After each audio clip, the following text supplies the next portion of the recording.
एक भारत श्रेष्ठ भारत के शिल्पी, दुनिया के सबसे लोकप्रिय राजनेता और भारत के यशस्वी प्रधानमंत्री आदरणीय श्री नरेंद्र मोदी जी का आज मां विंध्यवासिनी की इस पावन धरा पर आगमन हुआ है। मैं आज के इस अवसर पर मां विंध्यवासिनी की इस पावन धरा मिर्जापुर की जनता जनार्दन की ओर से, सोनभद्र की जनता जनार्दन की ओर से आदरणीय प्रधानमंत्री जी का हृदय से स्वागत करता हूं, अभिनंदन करता हूं। मंच पर उपस्थित प्रदेश सरकार में मेरे वरिष्ठ सहयोगी उप मुख्यमंत्री श्री केशव प्रसाद मौर्य जी, भारत सरकार की मंत्री और मिर्जापुर लोकसभा सीट पर अपना दल भारतीय जनता पार्टी एनडीए की प्रत्याशी श्रीमती अनुप्रिया पटेल जी, रावर्सगंज लोकसभा सीट पर अपना दल भारतीय जनता पार्टी की प्रत्याशी श्रीमती रिंकी कौल जी, प्रदेश सरकार के मंत्री श्री दयाशंकर मिश्र दयालु जी, संजीव गौड़ जी, सांसद पकौड़ी लाल जी, राज्यसभा के माननीय सांसद श्री राम सकल जी, दुगदी विधानसभा उपचुनाव के भारतीय जनता पार्टी के प्रत्याशी श्री श्रवण कुमार गौड़ जी,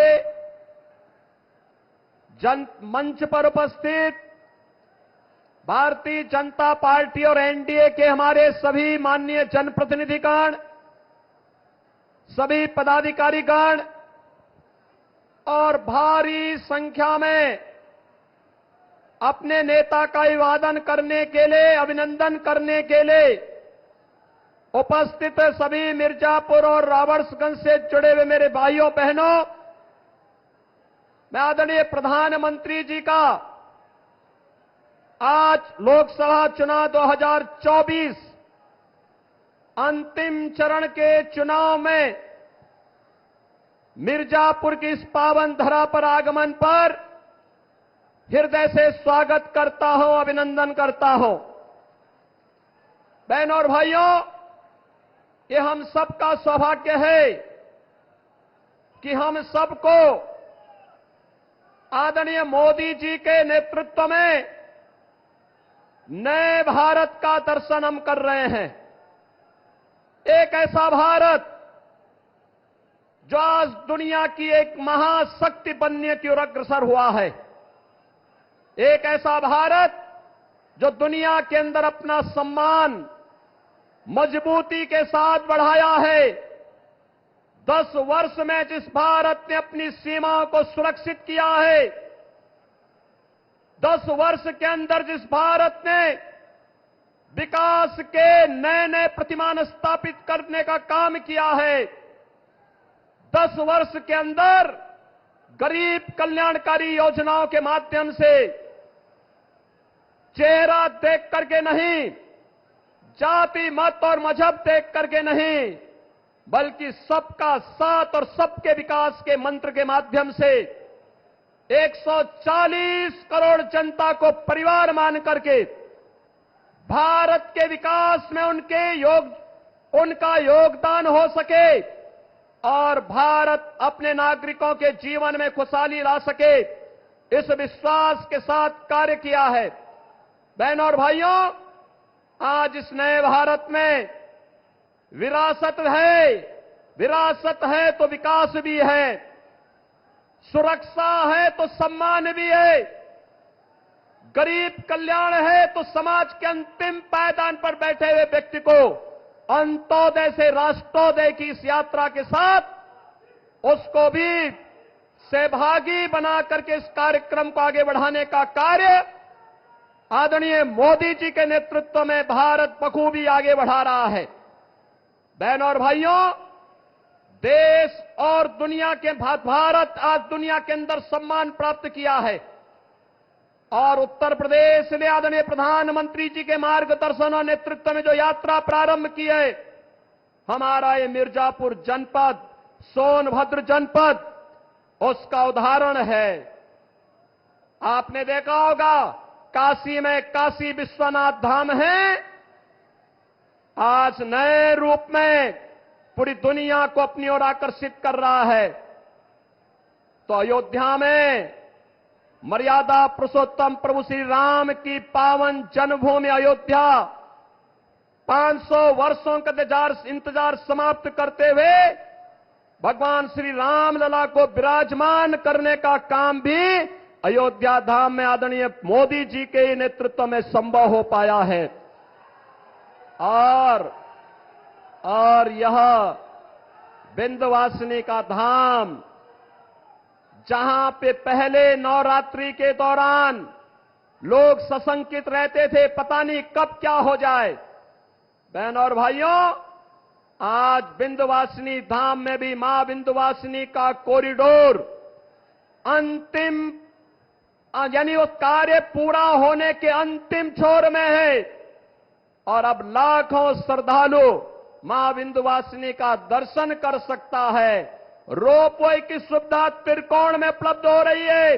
कोई श्रवण कुमार को अपने बुजुर्ग मां बाप को कंधे में कावड़ में ले जाकर के दर्शन करने की नौबत नहीं आएगी, बल्कि रोपवे मोदी जी के नेतृत्व में, उनके मार्गदर्शन में अब इस सुविधा को और आसान कर देगा।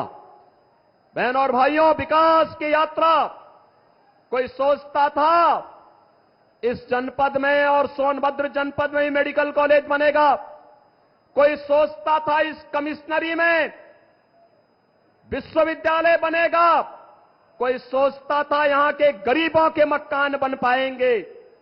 आज लगभग अकेले मिर्जापुर जनपद में 1 लाख से अधिक गरीबों को मोदी जी ने सिर ढकने के लिए एक प्रधानमंत्री आवास उपलब्ध कराया है और कोल जाति के लोगों को तो जनपद मिर्जापुर और सोनभद्र में 100% सिचुएशन के लक्ष्य को हर जनजाति समुदाय के लोगों को, चाहे वह गौड़ जाति का हो, चेरो हो, थारू हो, मुसहर हो, इन सबको 100% आवास से आच्छादित करने का कार्य आज प्रधानमंत्री मोदी जी के नेतृत्व में हुआ है।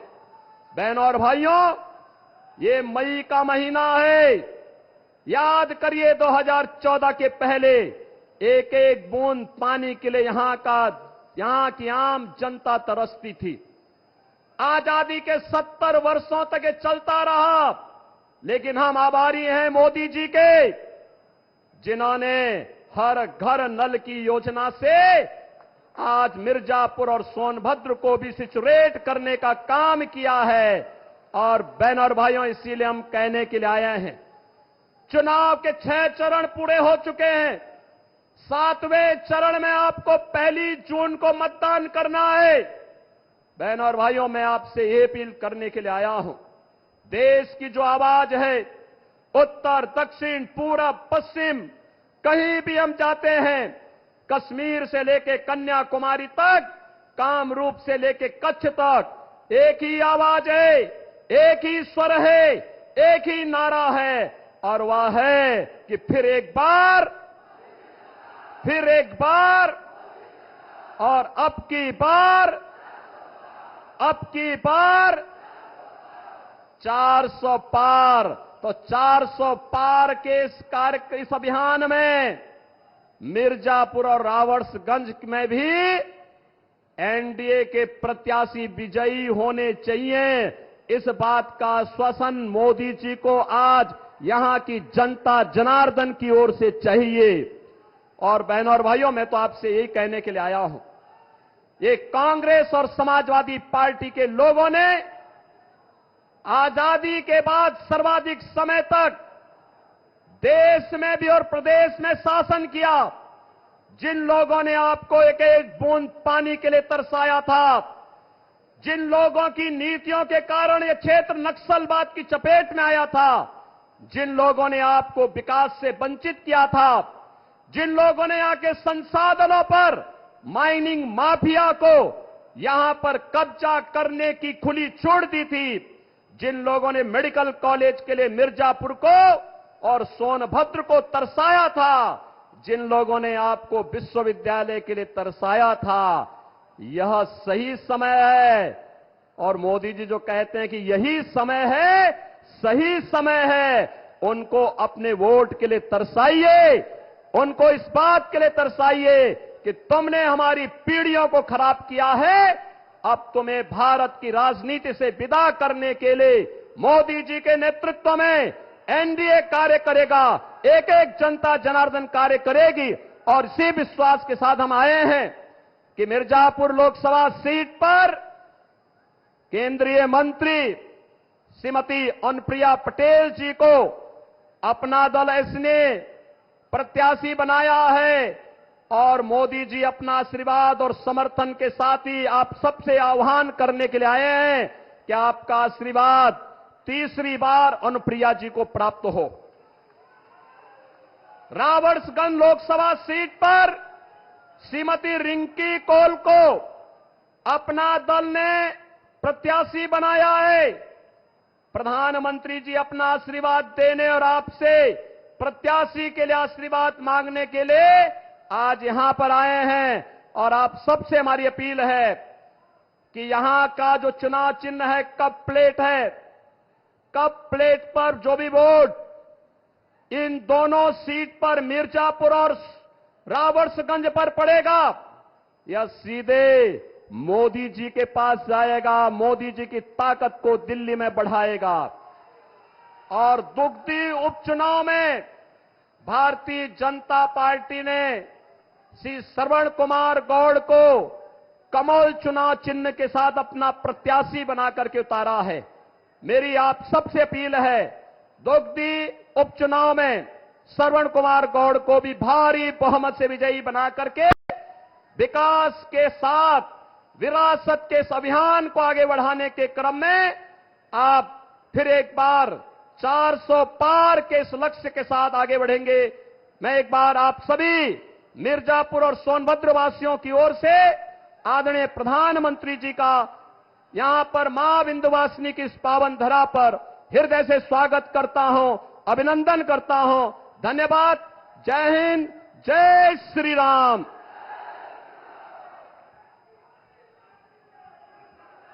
आपका बहुत बहुत धन्यवाद परम श्रद्धेय मुख्यमंत्री जी। और अब विश्व के सर्वाधिक लोकप्रिय राजनेता, पूरी दुनिया में जिन्हें अपना राष्ट्रीय सर्वोच्च राष्ट्रीय नागरिक सम्मान देने की होड़ लगी है, ऐसे विकासवादी राजनीति के प्रणेता, विकसित भारत के स्वप्न दृष्टा, भारत को एक ग्लोबल प्लेयर की नई पहचान दिलाने वाले, मन की बात से करोड़ों भारतीयों के दिलों पर राज करने वाले, भारत के कल्याण के प्रत्येक संकल्प को अपने अश्रांत परिश्रम से सिद्धि में तब्दील करने वाले, हम सब के प्रेरणा पुरुष, करोड़ों करोड़ भारतीयों की उम्मीद की किरण, माननीय प्रधानमंत्री श्री नरेंद्र मोदी जी को मैं सादर आमंत्रित करती हूं, इस तपती झुलसती गर्मी में अपने विचारों की वर्षा से हम सभी को सराबोर करें। माननीय प्रधानमंत्री जी। मोदी मोदी मोदी मोदी मोदी मोदी मोदी। भारत माता की, भारत माता की, माता विंध्यवासिनी की, माता विंध्यवासिनी की। आप लोगन का हाल चाल बा? आप लोग मजे में है ना? आप लोगन के हम हाथ जोड़ के प्रणाम करत है।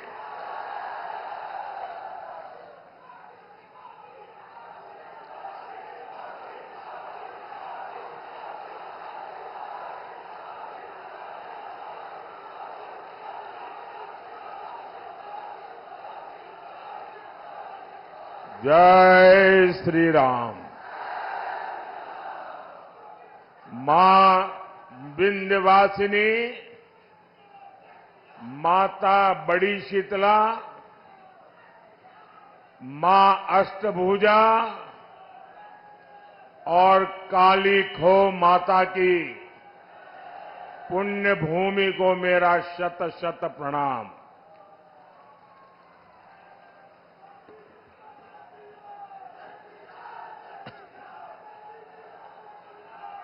ज्येष्ठ का ये महीना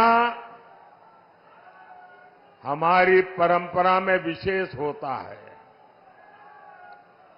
और इसका हर मंगलवार बहुत खास होता है। कोई बड़ा मंगल कहता है, कोई बुढ़वा मंगल कहता है। इस बार ये बुढ़वा मंगल और भी विशेष है, क्योंकि 500 साल बाद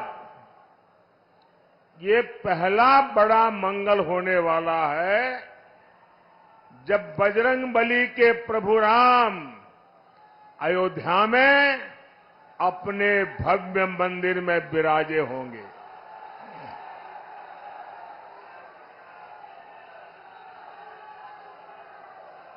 और ये इतनी बड़ी खुशी है, इतनी बड़ी खुशी है कि शायद हम सबसे ज्यादा बजरंगबली खुश होते होंगे।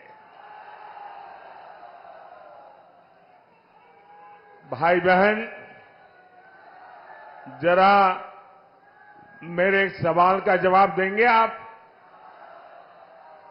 मेरे एक सवाल का जवाब देंगे आप लोग? आपकी आवाज नहीं आ रही है। मेरे एक सवाल का जवाब देंगे?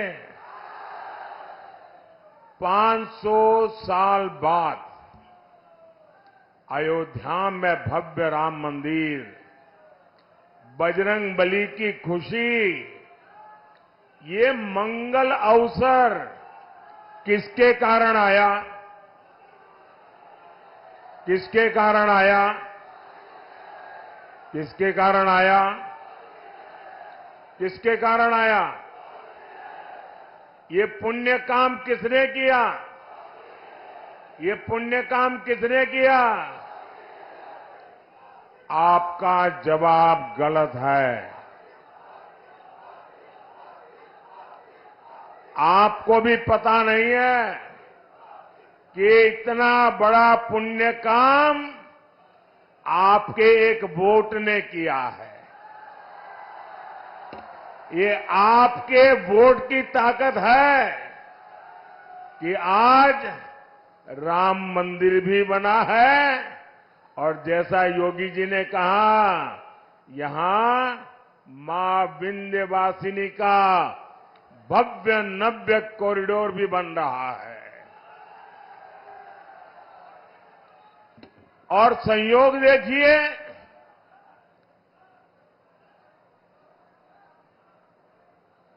4 जून को भी बड़ा मंगल है।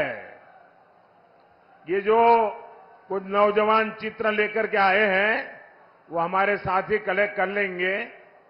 आपका प्यार मुझ तक पहुंच जाएगा। उधर भी 2 लोग हैं, जरा ले लीजिए भाई।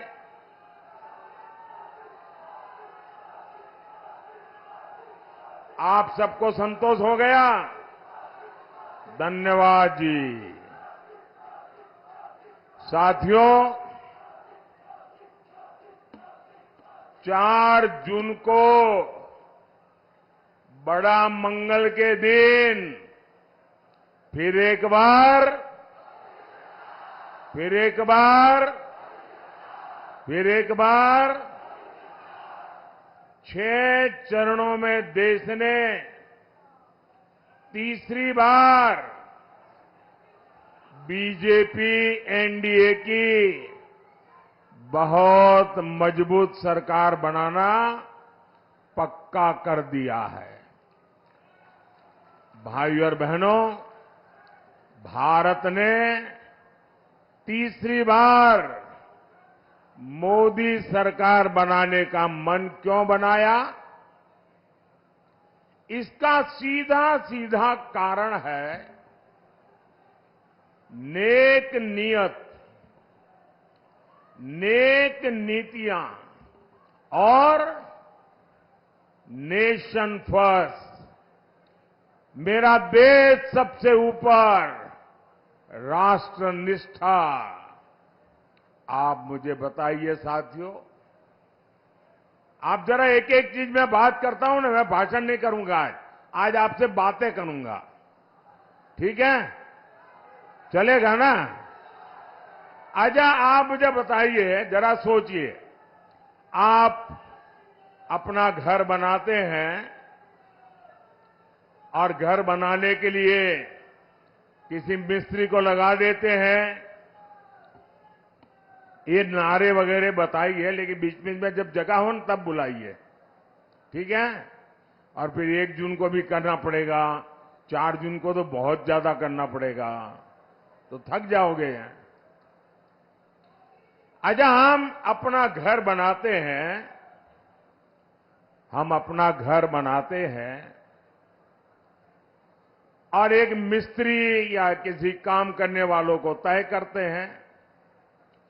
क्या कभी कोई सामान्य मानवी भी अपना घर बनाने के लिए जो मिस्त्री रख लें, 1 महीने के लिए ये मिस्त्री काम करेगा, दूसरे महीने दूसरा मिस्त्री आएगा, तीसरे महीने तीसरा मिस्त्री आएगा, चौथे महीने चौथा मिस्त्री आएगा, तो घर बनेगा क्या? घर बनेगा क्या? जो घर बनेगा वो रहने लायक बनेगा क्या? आंखों को अच्छा लगे ऐसा बनेगा क्या? वो घर किसी को दिखाने लायक बनेगा क्या? सामान्य मानवी को भी मालूम है, एक छोटा सा घर भी बनाना है तो बार बार मिस्त्री नहीं बदलते भाई। अब ये सपा कांग्रेस इंडी गठबंधन ये कह रहा है कि 5 साल में 5 प्रधानमंत्री। अब बताइए भाई, ये 5 साल में 5 प्रधानमंत्री कोई रखता है क्या? अरे कोई मिस्त्री नहीं रखता तो ये प्रधानमंत्री क्या? अब ये क्योंकि उनको बांट के खाना है, वो कहते हैं 5 साल में 5 प्रधानमंत्री। अब बताइए, जहां प्रधानमंत्री अपनी कुर्सी बचाने में ही लगा रहेगा तो वो क्या देश को मजबूत बना सकता है क्या? इसलिए देश ने तय किया कि मजबूत देश के लिए प्रधानमंत्री भी मजबूत होना चाहिए। होना चाहिए कि नहीं होना चाहिए?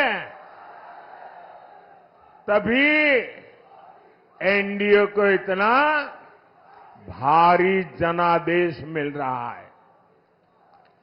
समाजवादी पार्टी पर अपना वोट कोई बर्बाद नहीं करना चाहता। मुझे बताइए भैया, हम लोग, हमारे उत्तर प्रदेश के लोग राजनीति को समझने में बड़े माहिर है। यहां तो गांव का बच्चा भी राजनीति समझ जाता है। कोई समझदार कभी भी, अब मान लीजिए कोई कंपनी डूब रही है तो उस कंपनी का शेयर कोई खरीदेगा क्या? आप बताइए ना, खरीदेगा क्या? 10 रुपये का शेयर भी खरीदेगा क्या? जो डूबता है उसमें कोई पैसा डालेगा क्या? जो डूब रहे हैं उसको कोई वोट देगा क्या? देगा क्या? पता ही है कि इनका डूबना तय है, तो कौन वोट डालने की गलती करेगा भाई? सामान्य मानवी वोट उसी को डालेगा जिसकी सरकार बनना तय है।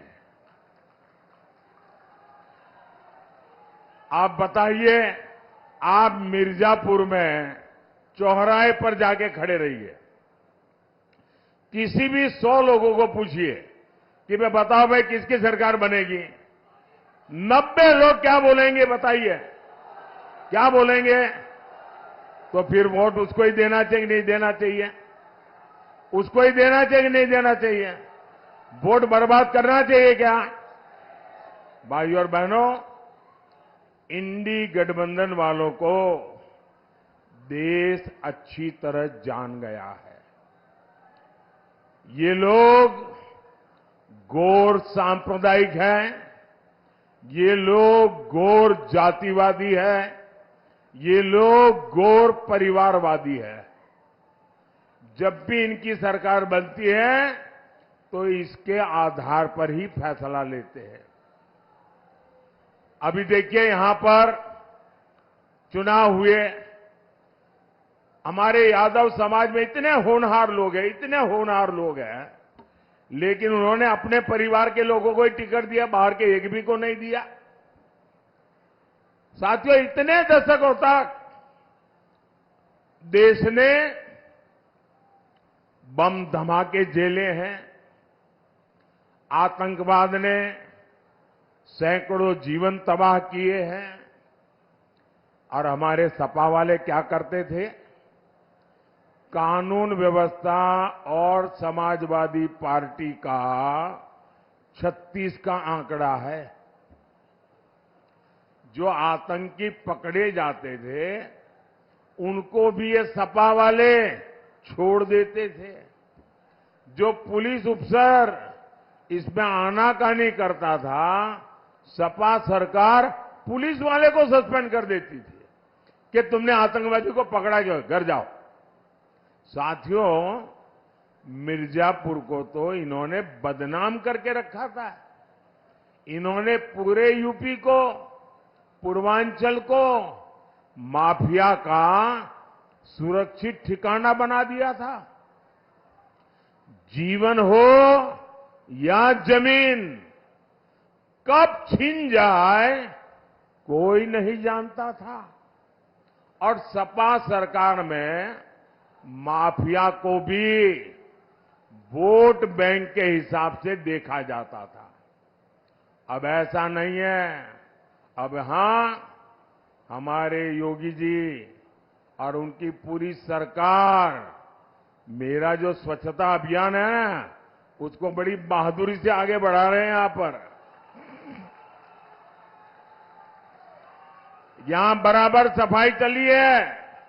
सपा सरकार में पहले जनता थर-थर कांपती थी, अब भाजपा सरकार में माफिया थर-थर कांप रहा है। भाइयों और बहनों, अपने वोट बैंक को खुश करने के लिए इंडी गठबंधन वाले, समाजवादी पार्टी वाले कोई भी हद पार कर सकते हैं। अब तो इनके निशाने पर हमारे देश का पवित्र संविधान भी अब इनके निशाने पर है। ये दलित, पिछड़ों, आदिवासियों के हक लूटना चाहते हैं। हमारा संविधान साफ साफ कहता है कि धर्म के आधार पर आरक्षण हो ही नहीं सकता। इनके इरादे कितने खतरनाक हैं, इससे जुड़ा एक नया खुलासा मैं आज कर रहा हूं। 2012 में उत्तर प्रदेश विधानसभा चुनाव के समय जनवरी महीने में सपा ने अपना घोषणा पत्र जारी किया था। 2012 तब सपा ने अपने घोषणा पत्र में कहा था, जैसे दलितों को, पिछड़ों को आरक्षण मिला है, वैसे ही मुसलमानों को आरक्षण दिया जाएगा। ये सपा ने 2012 के घोषणा पत्र में कहा था। सपा ने डंके की चोट पर कहा था कि वो इसके लिए संविधान तक बदल देगी। इसके बाद आप नीचे रखो भैया, पीछे परेशान हो रहे हैं। पहला आप अपने बेटे को कंधे पे बिठाए रखा, लोग परेशान हुए। अब आप दूसरे का चित्र उठा के ले आए, फिर लोगों को परेशान कर रहे हैं। इसके बाद 2014 के लोकसभा चुनाव में सपा ने फिर अपना घोषणा पत्र जारी किया। इसमें फिर सपा ने मुसलमानों को आरक्षण देने का ऐलान किया। देखिए इनकी आदत। और इतना ही नहीं, सपा ने घोषणा की थी कि पुलिस और पीएसी में भी 15% आरक्षण मुसलमानों को दिया जाएगा। आप कल्पना कर सकते हैं, ये लोग अपने वोट बैंक को खुश करने के लिए किस तरह एससी, एसटी, ओबीसी का हक छीनने पर तुले हुए थे। भाइयों बहनों, मैं भी आप में से कईयों की तरह अति पिछड़े समाज से निकल करके यहां पहुंचा हूं। मुझे उनकी पीड़ा मालूम है। पिछड़ों ने कैसी जिंदगी जी है वो मुझे मालूम है। उसको भी ये लूटना चाहते हैं। सरकार में आने के बाद इन्होंने अपनी मनमानी भी की, लेकिन मामला तब से सुप्रीम कोर्ट में फंसा हुआ है। बावजूद इसके ये पिछले दरवाजे से ओबीसी का हक, अति पिछड़ों का हक मुसलमान को देते रहे हैं। लेकिन बार बार कभी हाई कोर्ट, कभी सुप्रीम कोर्ट इसको रोक लगाती है, गंभीर सवाल पूछती है, मामले लटके रहते हैं। अब इसलिए इन्होंने क्या सोचा है कि अब इंडी वालों ने तय किया है कि मुसलमानों को आरक्षण देने के लिए, एससी, एसटी, ओबीसी, अति पिछड़ों का आरक्षण छीनने के लिए अब वो आखिरी उपाय खोज लिया है। और वो आखिरी उपाय है उनका संविधान में बदल लाना, संविधान में लिख देना। वो कहते हैं कि संविधान में लिखेंगे मुसलमानों को आरक्षण दिया जाएगा। और इसलिए ये लोग संविधान बदलना चाहते हैं। ये कोर्ट कचहरी के झंझट को एक बार में ही खत्म करना चाहते हैं। मैं आपसे पूछना चाहता हूं मेरे भाई बहन, क्या आप ये होने देंगे? क्या आपका हक जाने देंगे? क्या वोट बैंक के आधार पर हक छीना जाएगा? क्या बाबा साहब आंबेडकर की पीठ पे छुरा भोंकने देंगे? क्या संविधान का अपमान होने देंगे? क्या संविधान की हत्या करने देंगे? साथियों, सपा कांग्रेस के लोग वोट बैंक को समर्पित है। वहीं मोदी गरीब, दलित, पिछड़ों के हितों के लिए समर्पित है। मोदी 5 साल तक मुफ्त अनाज दे रहा है। मोदी 5 लाख रुपए तक मुफ्त इलाज दे रहा है। अब तो मोदी की गारंटी है, जितने भी परिवार हैं, मोदी हर परिवार के बुजुर्ग को मुफ्त इलाज कराएगा। साथियों, पीएम किसान सम्मान निधि से मिर्जापुर के किसानों के खाते में करीब 1000 करोड़ रुपए पहुंचे हैं। मोदी ने 4 करोड़ पक्के घर बनाकर दे दिए। 3 करोड़ पक्के घर गरीबों को और मिलने वाले हैं। ये एक एक घर लाखों रुपए का है, जो माता बहन के नाम पर मिल रहा है। साथियों, आप बिजली से कमाई कर सके, मोदी इसके लिए भी रास्ता बना रहा है। पहला तो आपका बिजली बिल जीरो, आपका बिजली बिल जीरो। इतना ही नहीं, आपके पास जो अतिरिक्त बिजली होगी वो सरकार खरीदेगी, बिजली के बदले में पैसे देगी और आपको बिजली से कमाई होगी।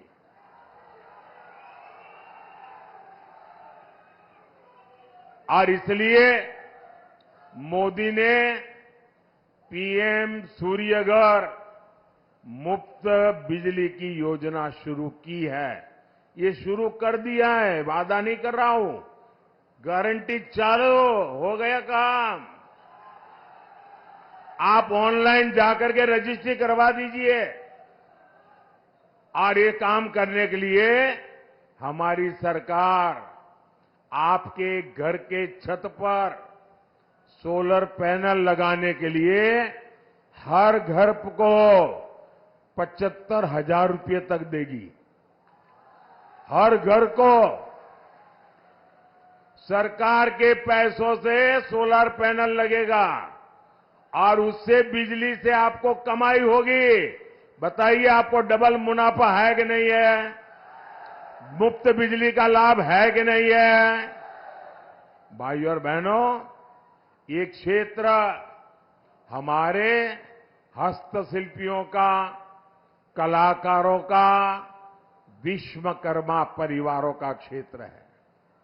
यहां का पीतल उद्योग, कारपेट उद्योग, मिट्टी के बर्तनों का उद्योग हमारी ताकत रहा है। आपके उत्पाद देश ही नहीं, विश्व के बाजार में पहुंचे, ये काम करने में मोदी जुटा है। पहले हमने यहां एक जनपद एक उत्पाद योजना चलाई। अब मोदी पीएम विश्वकर्मा योजना लेकर आया है। इस योजना के तहत विश्वकर्मा साथियों को ट्रेनिंग सरकार दे रही है, आधुनिक औजारों के लिए पैसा दे रही है और बैंक से लाखों रुपयों की सीधी मदद भी पहुंचा रही है। और ये मोदी की गारंटी है, उसको पैसा मिले। इससे हर प्रकार के बर्तन, खिलौने बनाने वाले साथियों को लाभ होगा। कुछ साल पहले तक भारत विदेशों से खिलौने आयात करता था। मैंने देश के खिलौने उद्योग को प्रोत्साहन दिया, उनका हाथ पकड़ा।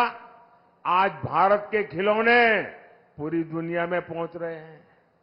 इसलिए मिर्जापुर के खिलौना बनाने वाले साथियों के लिए भी अवसर ही अवसर है। भाइयों और बहनों, मिर्जापुर और रॉबर्ट्सगंज नारी सशक्तिकरण के मॉडल बनकर उभरे हैं। बहन अनुप्रिया तो मेरे मंत्रिमंडल की एक मजबूत साथी है और इस बार तो बहन रिंकी कौल ने भी इतिहास बनाया है। अगर मैं गलत नहीं हूं तो ये रॉबर्ट्सगंज से पहली महिला उम्मीदवार है। और देखिए मेरा नाता कैसा है। मैं बचपन में कप प्लेट धोते धोते बड़ा हुआ हूं। चाय पिलाते पिलाते बड़ा हुआ हूं और आपने देखा होगा कि जैसे ही विजय का सूरज उगता है तो कमल भी खिलता है और उसी समय कप प्लेट की भी याद आती है, चाय की चुस्की लेने का मन करता है। और मोदी और चाय का नाता भी इतना तगड़ा है, यानी मोदी है, कप प्लेट है, चाय की चुस्की है, कमल खिल रहा है। देखिए चारों तरफ जय जयकार है। इसलिए आपका एक एक वोट नारी शक्ति को सशक्त करने के लिए पड़ना चाहिए। यहां दद्दी में भी उपचुनाव हो रहा है, वहां से हमारे साथी भाई श्रवण गौड़ जी को भी भारी मतों से कमल के निशान पर बटन दबा करके विजयी बनाना है। और आपको याद रखना होगा, जहां दो निशान है वहां दो अलग अलग निशान होंगे। एक जगह पे ऊपर कप प्लेट होगी, वहीं कमल भी होगा इनका। तो आपको ये ध्यान रख करके वोट करना है। याद रखिएगा, आप सिर्फ एमपी नहीं चुन रहे हैं, आप पीएम भी चुन रहे हैं। और इसलिए ज्यादा से ज्यादा मतदान कराएंगे, ज्यादा से ज्यादा मतदान कराएंगे। मैं आपको पूछ रहा हूं, मेरी आवाज सुनाई दे रही है? आप ज्यादा से ज्यादा मतदान कराएंगे? हाथ ऊपर करके बताइए, ज्यादा से ज्यादा मतदान कराएंगे? हर पोलिंग बूथ में विजयी होके आएंगे, घर घर जाएंगे, मतदान के पुराने सारे रिकॉर्ड तोड़ेंगे। अच्छा, मेरा एक काम करोगे? ये मेरा पर्सनल काम है, करोगे? देखिए, गांव गांव हमारे यहां हर गांव में ग्राम मंदिर होते हैं, पवित्र मंदिर होते हैं। आप सब वहां जाना और मोदी की तरफ से वहां मत्था टेकना और परमात्मा से आशीर्वाद मांगना।